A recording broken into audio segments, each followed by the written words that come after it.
کل کائنات ہے کہ جس کی مشیت جس کی مرضی کے بغیر ایک پتا بھی ہل نہیں سکتا، ایک مٹی کا ذرہ بھی اپنی جگہ سے حرکت نہیں کر سکتا۔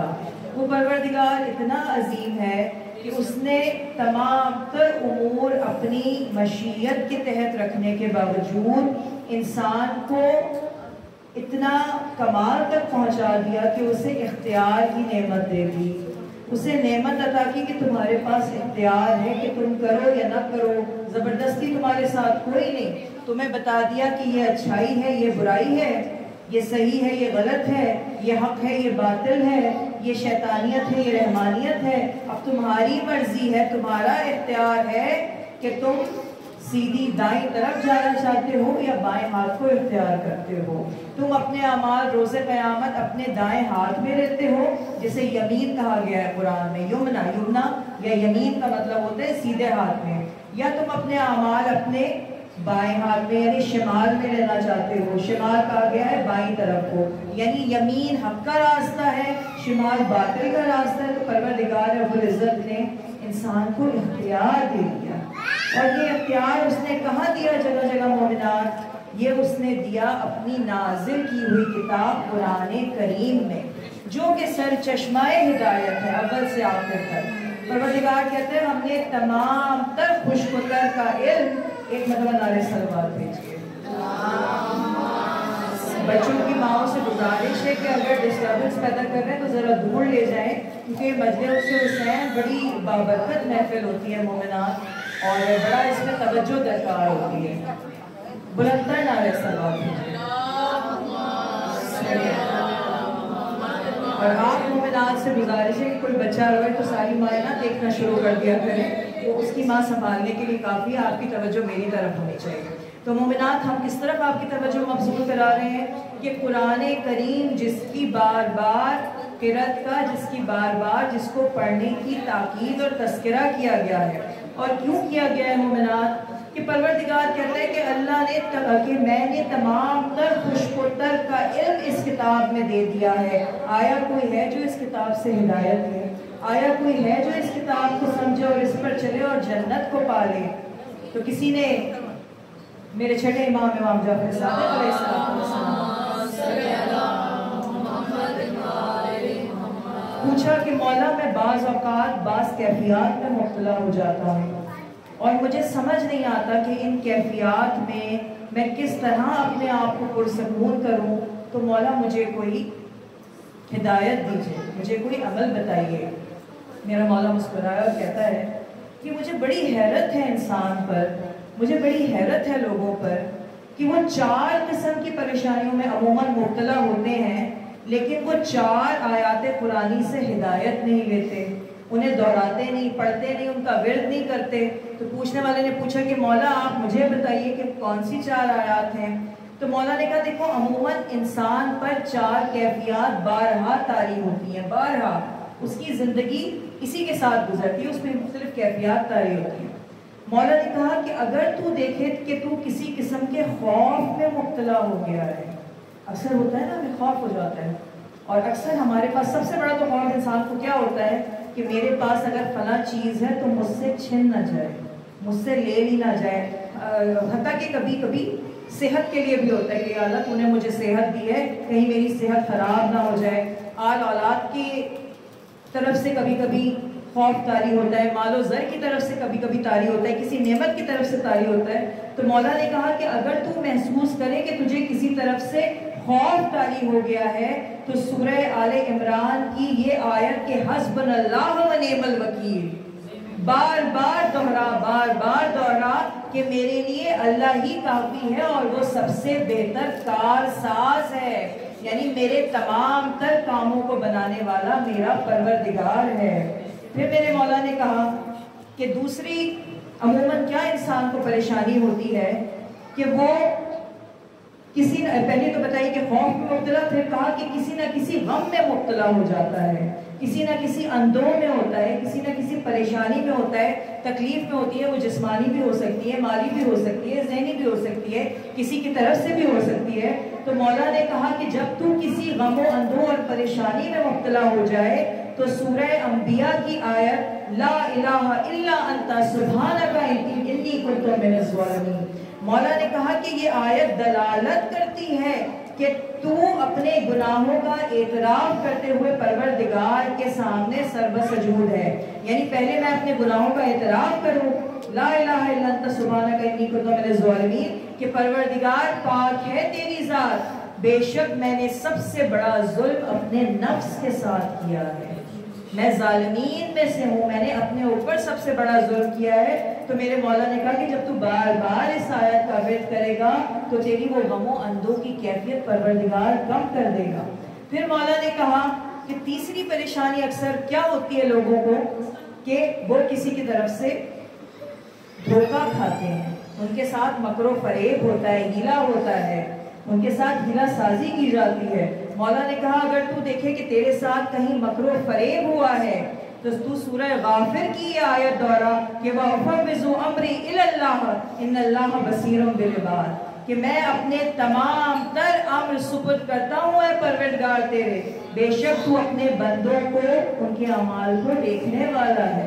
تو مجھے اس مکر و فریب کی جو کیفیت میں آ گیا ہوں، جو کسی سے مجھے نقصان ہوا ہے، پروردگار تو اس عمل کو دیکھ رہا ہے اور تو ہی مجھے بچانے والا ہے۔ نعرہ تکبیر، اللہ اکبر، نعرہ تکبیر، اللہ اکبر، نعرہ رسالت، یا رسول اللہ، نعرہ رسالت، جی سلام سلام سلام نعرہ ولایت، نعرہ سلامت رہیں، جی ماشاء اللہ ماشاء اللہ۔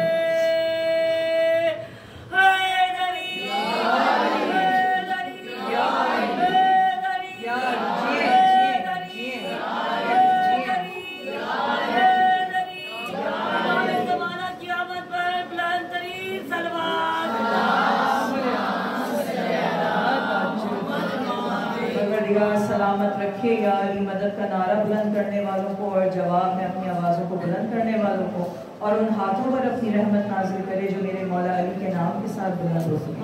تو میرے مولا چھٹے امام نے فرمایا آخر میں کہا کہ چوتھی پریشانی کیا ہوتی ہے کہ اگر تم کبھی کسی چیز کی آرزو رکھو، دیکھیں میرے مولا نے صرف دین کی طرف دنیا کا بھی بتایا کہ کوئی دنیاوی آرزو رکھتے ہو، کوئی خواہش ہے، دنیا کی آسائشوں کی خواہش ہے، راحتوں کی خواہش ہے، کوئی آرزو رکھتے ہو، تو میرے مولا نے کہا کہ تم سورہ کہف کی یہ آیت کیوں نہیں پڑھتے کہ ماشاءاللہ لا قوت الا باللہ، کہ اے پروردگار تو جو چاہتا ہے وہ کرتا ہے، کیونکہ کوئی قوت اور طاقت تیرے سوا کسی میں ہے ہی نہیں، تو جو چاہے وہ کر سکتا ہے۔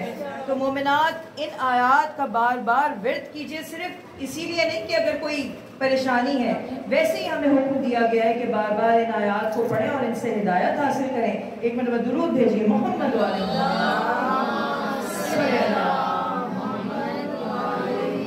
بعد حمد و ثناء پروردگار ہمارا تمام تر درود و سلام ہو محمد و آل محمد کی ذوات مقدسہ پر مومنات کہ جن کو کتاب دے کر پروردگار نے دنیا میں بھیجا اور اپنی ہدایت کا سرچشمہ بنایا۔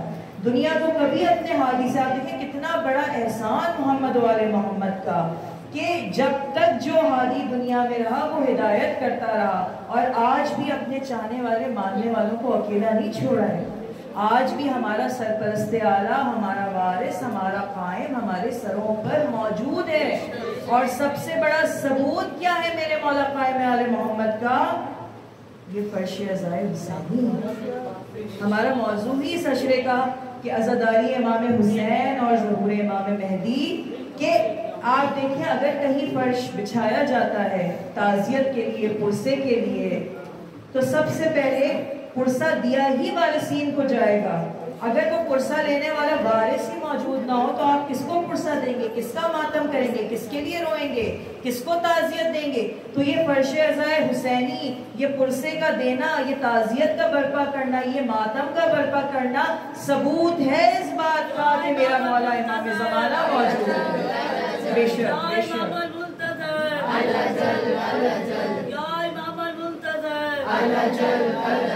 وارث دستار جل، وارث دستار جل، وارث خون حسین، وارث خون حسین، وارث علی اکبر،